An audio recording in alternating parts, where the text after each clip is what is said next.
Merhaba arkadaşlar. Bugünkü videomuzda İstanbul Aral Üniversitesi Uluslararası Ofis Direktörü Keremcan Bey ile bugün sohbet eşlik ettik. Canlı yayın yaptık. Yabancı uyruklu öğrencilerin Türkmenistan olsun, Özbekistan, İran, Kazakistan, Rusya gibi ülkelerden gelmek isteyen aday öğrencilerimiz için kayıt işlemleri, gereken evraklar, bu konularda konuştuk. Üniversite tanıtımı hakkında konuştuk. Tüm soruları cevapladık. Aral Üniversitesi'ne kayıt olmak isteyen burslu, indirimli olarak da eğitim almak isteyen öğrenciler için aşağıda numaralarımız mevcuttur.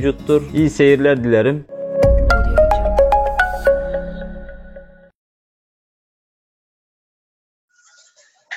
Merhaba arkadaşlar. Bugün sizlerle Aral Üniversitesi Uluslararası Ofisi Direktörü Kerem Bey ile bugün konuşuyoruz. Üniversiteye kayıt olmak isteyen öğrencilerle nasıl bir yol izleyecekler? Bunlar hakkında biraz konuşacağız. Merhaba Kerem Bey. Merhabalar Atamurat Bey. Umarım iyisinizdir. Öncelikle teşekkür ederim. Aral Üniversitesi'ne Türkmenistan bölgesinde bu tanıtım, yani Türkiye Cumhuriyetler bölgesinde bu tanıtım imkanını sunduğunuz için. Dilerseniz ben önce kendim ve üniversite hakkında bilgiler vereyim. Daha sonra sizin sorularınızla devam ederiz. Ondan sonra da canlı yayınımızı sonlandırırız bu şekilde sorulardan. Daha sonra öğrencilerden sorular gelirse işte bunlar için tekrar bir canlı yayın düzenleyebiliriz. Biz İstanbul Aral Üniversitesi Uluslararası Ofis olarak sizin eğitim şirketinizin daima arkasındayız. Öncelikle ben sözlerime şöyle başlayayım. İstanbul Aral Üniversitesi Uluslararası Tanıtım ve Öğrenci Temini Ofisi Direktörü Keremcan ben. Bu zor günlerde işte sizlerle buluşmamızı sağladığı için Atamurat Eğitim Danışmanlık Şirketi'ne teşekkürlerimi sunuyorum. Sizinle, yani siz öğrencilerle buluşmanın her yolu bizim için daima büyük bir mutluluk kaynağıdır. Özellikle fiziksel olarak görüşemediğimiz bu günlerde bu tarz teknoloji kullanılarak yaptığımız görüşmeler bizim için çok çok değerlidir. Umarım Covid pandemisi sona erene kadar biz bu şekilde görüşmeleri sizlerle devam edeceğiz. Siz de bu süreçte devletinizin size sunduğu, yani söylediği talimatlara harfiyen uymanız, ancak bu şekilde biz salgını yenip daha sonra sizlerle bir araya geleceğiz İstanbul'da. Teşekkür ederim. Bir de bu kayıtlar başladı mı şu anda? Online başvurular başladı mı? Şu anda yapabiliyor muyuz bu konuda? Şöyle, biz İstanbul Aral Üniversitesi olarak yani ara dönemde öğrenci, yani yüksek lisans ve doktora programları ara dönem öğrenci alımlarını Şubat'ta bitiririz. Şubat'ta bunu bitirir bitirmez direkt güz dönemi, yani bir sonraki senenin güz dönemine öğrenci alımları için çalışmalara başlarız. O yüzden biz Şubat ayında zaten öğrenci başvuru alımlarına başladık. Daha korona Türkiye'ye gelmemişken şu an için halihazırda aldığımız 400'ün üstünde başvuru bulunmakta. Başvurularımız devam ediyor. Hiç durmadı. Başvuru teklif mektubu gönderiyoruz. Kabul mektubu, işte depozito ücretini yatıran öğrenciler için kabul mektubu gönderiyoruz. Türkmenistanlı öğrenciler için özel durumlar oluyor. Daha önce geçen sene Türkmenistanlı öğrenciler aldık. Benim de deneyimlerime dayanarak söylüyorum. Türkmenistanlı öğrencilerin para çıkışlarını gerçekleştirmesi için başka belgelere ihtiyaçları duyuluyor. Bunları hazırlıyoruz. Evet. Bunların verilmesinde şu an için hiçbir sıkıntı yok. Öğrencilerimiz sizin Argentanız aracılığıyla yüksek burs imkanlarından faydalanmak için başvurularını her zaman gerçekleştirebilirler. Biz zaten online olarak issa.arel.edu.tr adresinden başvurularını alacağız. Bize direkt ulaşabilirler. Biz zaten bu durumda zaten ekskluzif çalıştığımız için Türkmenistan'da zaten size öğrencileri desteğinizde mevcut alacağız. Bu şekilde başvuru yapmaya öğrencilerimiz devam edebilir. Hatta durmasınlar. Bazı bölümlerin kontenjanları çok hızlı doluyor. Evet, hızlı Eğer doluyor. akıllarında Türkiye'de okumak planı varsa bunu bir an önce harekete geçirsinler. Çünkü kontenjan konusunda çok katı YÖK. İlave kontenjan istediğimiz zaman bazen vermeyebiliyor. O yüzden öğrencilerimizin biz açıkta kalmasını istemeyiz. Başvurularını bir an önce gerçekleştirsinler. Bir de bizim verdiğimiz yüksek burs olanlarından faydalanırlar. Bunu kaçırmazlar, bu imkanlardan faydalanırlar. Ayrıcalıklı olarak kaydolurlar. bir an önce başvurularını gerçekleştirsinler diyoruz. Evet, evet, inşallah yani kontenjan dolmadan harekete geçmeler daha iyidir yani. Ee, Kesinlikle.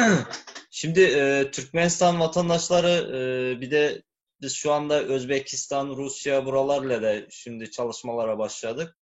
Oralardan da öğrenci getirmek istiyoruz. Yani onların ne tür evraklar hazırlamalar lazım? E, Çok güzel. Şimdi şöyle söyleyebilirim. Bizim özellikle Türkiye Cumhuriyetlerde, daha doğrusu bizim değil de devletin istediği bir şey var. Atestat. Yani evet, öğrencilerimizin atestatlarını aldıktan sonra devletlerinde yetkili bir yerde, yetkili bir birimde bunu apostillemeleri gerekiyor. ya, Çünkü apostili müşavirlik olmayan, diyoruz. evet, müşavirlik olabilir.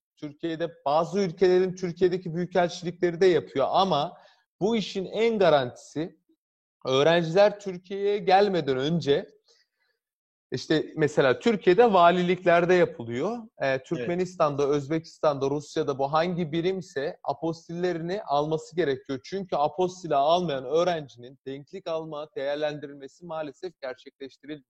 Denklikten ret alıyor. Öğrencilerin apostil alması için tekrar diplomaları ülkelerine gönderiliyor. Bu evet, sebeple öğrencilerin ilk hazır edecekleri şey apostilleri. Biz üniversite olarak başvuru aşamasında öğrencilerden bu apostil bu arada kayıt için. Yani öğrenci Türkiye'ye gelmeden önce yapması gerekir bunu.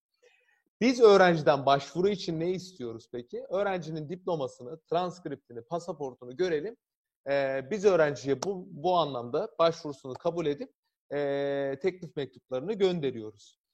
Türkiye'ye geldikten sonra kayıt işlemleri için ekstradan bu az önce bahsettiğim denklik belgesi, fotoğraf, e, daha sonra işte kayıt işlemlerini gerçekleştirip öğrencinin ikamet başvurusunu yapmayı şart koşacağız.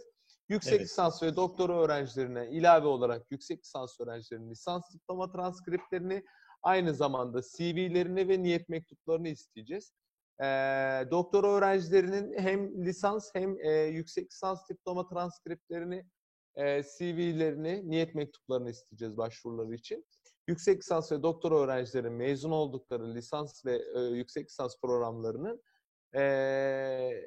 YÖK tarafından tanınmış olması gerekiyor. Bu tanımayı da E-Devlet üzerinden kolayca yapabiliyor. Yani bunu siz acente olarak da yapabilirsiniz. Biz üniversite olarak da yapabiliriz. evet. Sadece ilave verdiğim bir bilgi, engel değil yani. Tamam, teşekkür ederim. Şimdi en son bir soru daha bir sorayım. Gerisini zaten hepsini konuştuk soruların. Yine de öğrencilerin sorusu olursa bir daha yine bir canlı yayın yapar sizinle. E, Evet, Yani evet. bu sene bizleri ne bekliyor? Bu virüsten sonra bir değişiklikler olacak mı yani üniversitelerde? Ne tür bir şeyler yolu izlenebilir? Yani çıkacak bir şeyler var mı hayatımızdan yoksa girecek bir şeylerden var mı ek olarak? Şimdi ben şunu söyleyeyim. Covid-19 pandemisinden sonra ülkeler neye hazır? Ülkeler daha titiz ve daha temiz olmaya hazırlanacak başta. Bize en çok bekleyen şey o. Evet, İnsanlar daha önce özen göstermediği temizlik şartlarına daha fazla özen gösterecekler. İnsanlar arasındaki sosyal mesafenin korunmasına daha fazla özen gösterecekler. Ama işsel açıdan ben sanmıyorum önümüzdeki senelerde etkilerin büyük olacağını. Yani 2 aydan sonra bence dünya normale dönecek. Zaten şu anda Türkiye içerisinde işte alışveriş merkezleri pazartesi günü itibariyle açılmaya başlayacak. evet, İşte kapatılan birçok iş sektörü tekrar iş hayatına geri dönüş yapacak. Hayat normalleşmeye devam ediyor. Biz de dediğim gibi üniversite olarak Haziran ayında tekrar eğitime başlayacağız. Örgün eğitimi, online eğitimleri bitirip burada yaz okuluyla. O yüzden önümüzdeki sene içerisinde Covid'in etkisinin kalmayacağını düşünüyorum. Sadece dediğim gibi işte temizlik önlemleri, sosyal mesafe önlemleri gibi aslında olması gereken şeyleri tekrar hayatımıza sokmuş olacak. Negatif etkisi çok fazla kalmayacaktır.